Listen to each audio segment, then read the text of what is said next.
Sticks పెట్టి మొత్తం కూడా దీన్ని బ్లాక్ చేయడం జరిగింది. ఈ బ్లాక్ చేయడం వల్ల ఇప్పుడు వెళ్ళిపోతూ ఉన్నాయి.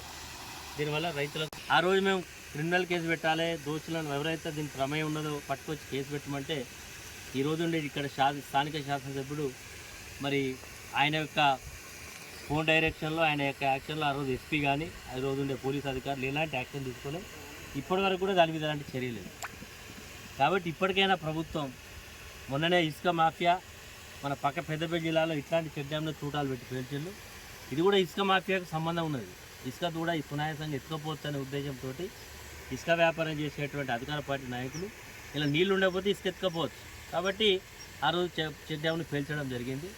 ఇది ఇంత దుర్మార్గంగా ఈ ప్రభుత్వానికి కనీసం మేలు చేసే ఆలోచన లేదు.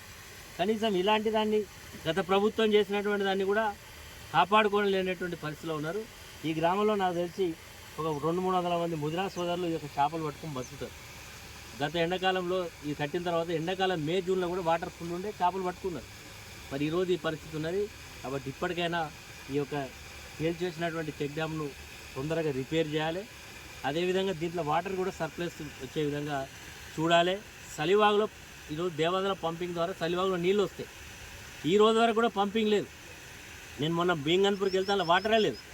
ఆ రోజు నేను ఇరిగేషన్ శాఖ అధికారులు మాట్లాడితే గోదావరిలో ఇసుక తీయాలి కాబట్టి ఇంకా ఇసుక తీయలేదు కాబట్టి మేము పంపులు స్టార్ట్ చేస్తామండి.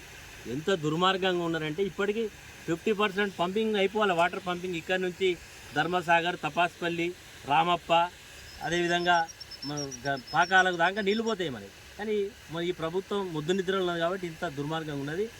రేవంత్ రెడ్డి, ఉత్తమ్ కుమార్ రెడ్డి పెద్ద పెద్ద మాటలు మాట్లాడుతుంది.